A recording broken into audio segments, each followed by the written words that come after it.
बच्चों आज हमारी यह कैश बुक चैप्टर की 4th क्लास है। बच्चे इस क्लास के अंदर मैं आज आपको एक न्यू कॉन्सेप्ट कराने वाला हूँ जिसका नाम है डबल कॉलम कैश बुक। बच्चे डबल कॉलम कैश बुक कोई टिपिकल कॉन्सेप्ट नहीं है। अभी तक हमने लास्ट क्लासेस में सिंगल एक अकाउंट बनाते थे। हमारा फोकस किस पे होता था? सिर्फ एक अकाउंट पे होता था। अब हमें क्या करना है? अब हम एक साथ दो अकाउंट बनाएंगे। जब हम दो अकाउंट एक साथ बनाते हैं तो उसको बोलते हैं double column cash book. Clear है? डबल कॉलम कैश बुक में दो अकाउंट कौन कौन से एक साथ बनाए जाते हैं? बच्चे हमारे बिजनेस का जो मेन पार्ट है वो है कैश और एक है बैंक।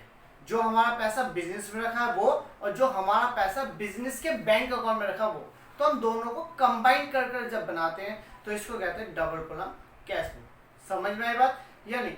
बच्चे बहुत सिंपल है। मैं एक क्वेश्चन कराता हूँ डबल कॉलम का, उससे आपका पूरा कॉन्सेप्ट क्लियर हो जाएगा। पहले इसके फॉर्मेट की बात करते हैं। फॉर्मेट क्या है? बच्चे डेट का कॉलम पहले की तरह पर्टिकुलर लीजिए बोलिए, ये यहाँ तक सेम है। पहले सिर्फ हम यहाँ पर एक अकाउंट बनाते थे तो वो कैश का ही होता था, उसे लिखने की जरूरत नहीं पड़ती थी। लेकिन अब हम दो अकाउंट बना रहे हैं, कैश और बैंक।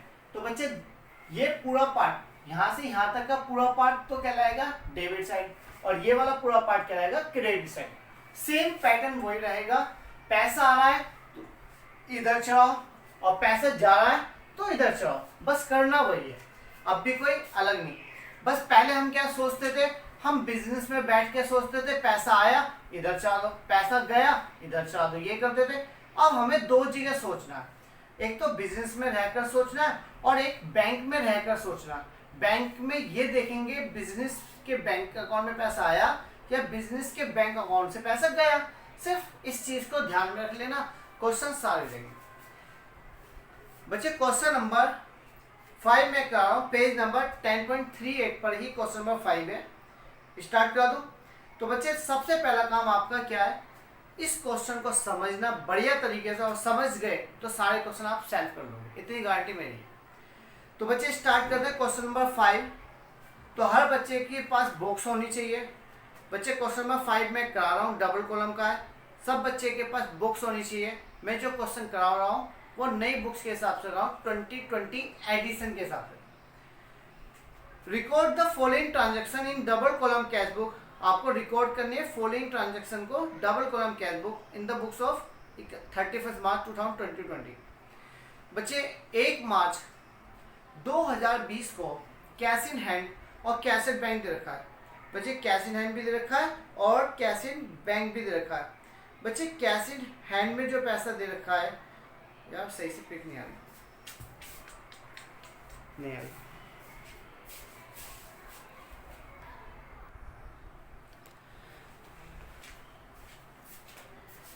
बच्चे हम क्वेश्चन स्टार्ट करें। तो बच्चे ध्यान रखना, जब मैं क्वेश्चन रीड करूंगा तो सब बच्चों का, बच्चों में आप क्वेश्चन, बच्चों पेज नंबर 10.38, पेज नंबर 10.38 पर क्वेश्चन नंबर 5 में कराने वाला हूं। सब बच्चों का फोकस अपनी बुक्स में होना चाहिए, सही है? तो बच्चे question number 5 double column cash book का मैं स्टार्ट कर रहा हूं। सब बच्चे अपनी बुक्स में देखना, पहले उसे इस क्वेश्चन को पहले समझेंगे फिर कॉपी करेंगे, सही है? स्टार्ट करो। तो बच्चे ध्यान से सुनना, 1 मार्च 2020 को कैश इन हैंड और कैश एट बैंक। तो बच्चे हमारे पास इतना पैसा कैश में था और इतना पैसा बैंक में हमारे डिपॉजिट था। तो बच्चे पैसा हमारे पास है ना, तो वो इधर आएगा। कौन सी तारीख की बात चलिए? 1 मार्च की बात चलिए, 1 मार्च 2020। तो यहाँ क्या लिखेंगे? टू बैलेंस, क्या लिखते हैं? To balance BD. बच्चे एक साथ ही चला देंगे। कैश में हमारे पास कितना पैसा था? 12,750 रुपए। बच्चे हमारे पास कैश में जो पैसा था वो था 12,750। अब इधर आ जाओ, बैंक में पैसा कितना था? 72,400। बच्चे क्लियर है पॉइंट या नहीं? अब बस हमें एक ही चीज ध्यान रखनी, पैसा आ रहा है, ये जा रहा है, आ रहा है इधर चढ़ाओ, जा रहा है इधर चढ़ाओ, बस इतना ही करना।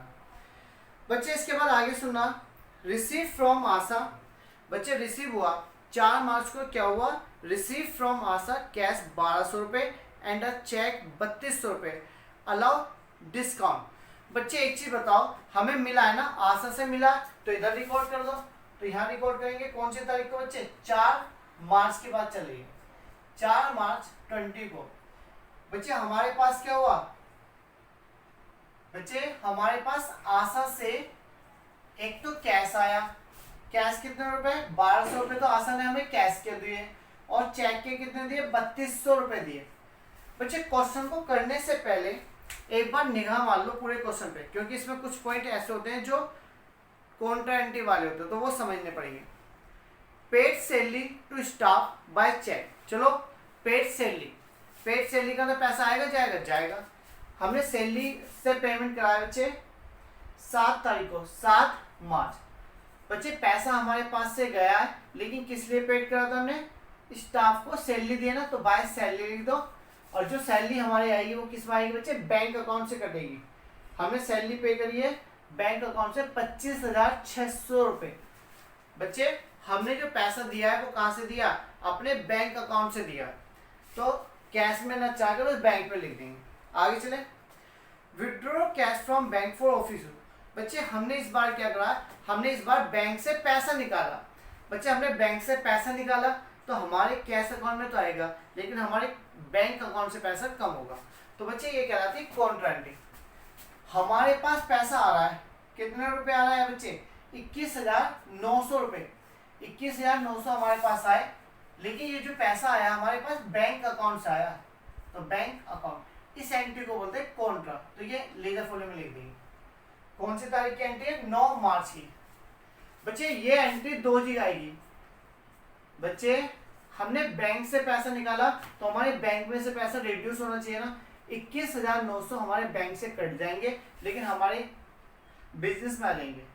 जब बैंक लिखा है तो यहाँ आएगा कैश अकाउंट। क्लियर है, यहाँ तो बात से में आगे चलते हैं।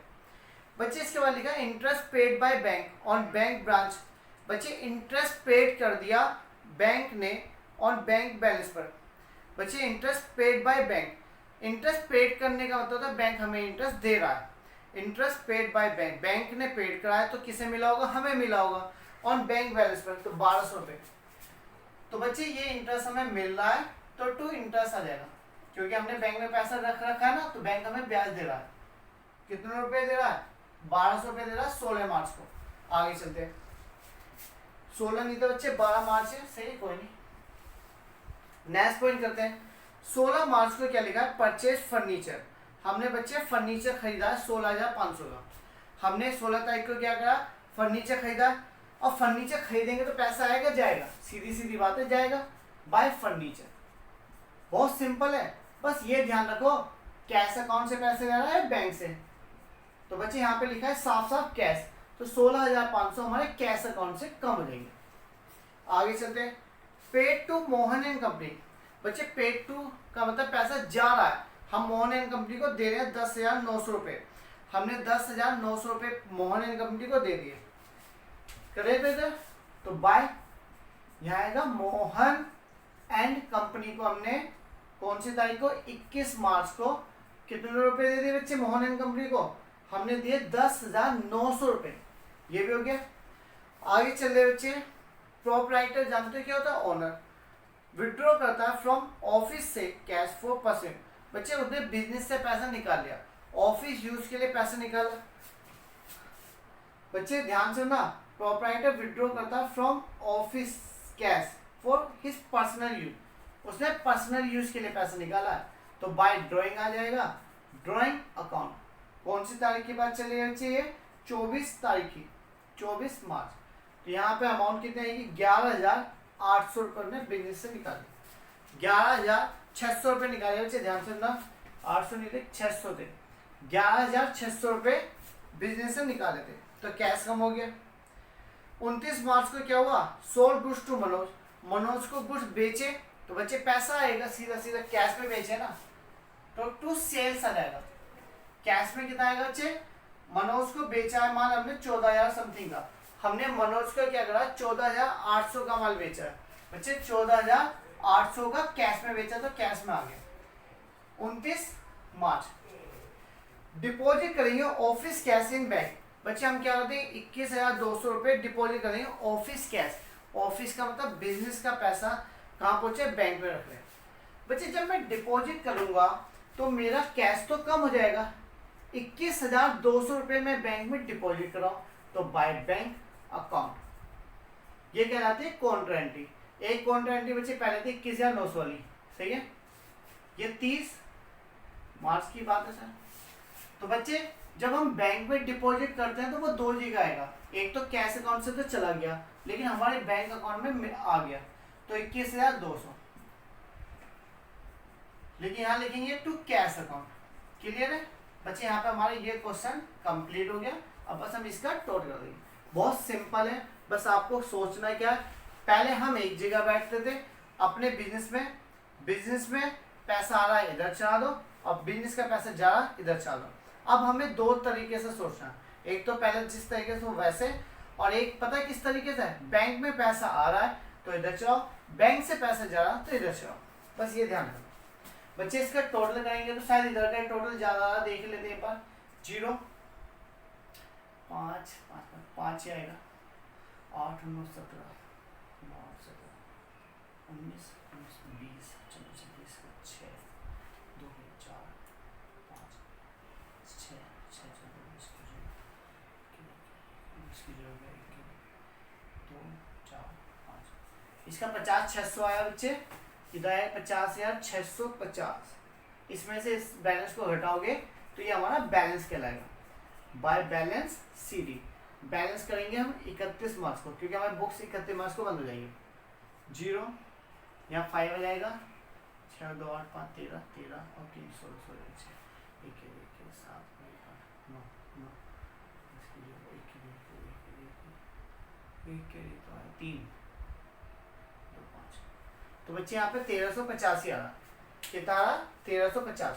अब इधर आ जाते हैं, इधर का टोटल कितना आ रहा 0 0 4 और 2 6 और 2 8 और 2 10 10 की 0 1 कैरी 3 और 3 6 6 3 और 3 6 7 8, यहाँ 8 हो जाएगा, 7 और 3 नहीं 7 और 2 9 90 90। इसमें से इसे रिड्यूस कर देंगे तो हमारा आंसर रहेगा 0। इसमें से ये तीनों घटा के तब लिखेंगे बैलेंस। 9 9 18 18 से 24 और 24 और 36 और 3 के 8 9 9 9 9 18 18 5 6 6 और 3 बच्चे 39,600। एक बार क्वेश्चन का आंसर देख लेते हैं, ये आ रहा है नहीं आ रहा बच्चे। फिलहाल तो मेरी बुक्स में जो आंसर है यही है 13,000, और इसका सही से शो नहीं हो रहा, 39,000 समथिंग ही है सर। बच्चे यहाँ पे हमारा ये क्वेश्चन कंप्लीट हो गया। इसी तरीके से आपको आगे के क्वेश्चन करने हैं, बहुत इजी कॉन्सेप्ट है, डबल कॉलम कोई टफ कॉन्सेप्ट नहीं है, सही है। आज के लिए बच्चों इतना ही रखते हैं। वीडियो पसंद आ रही है तो लाइक करिए और शेयर करिए, सब्सक्राइब। ओके बच्चों, बाय, थैंक यू।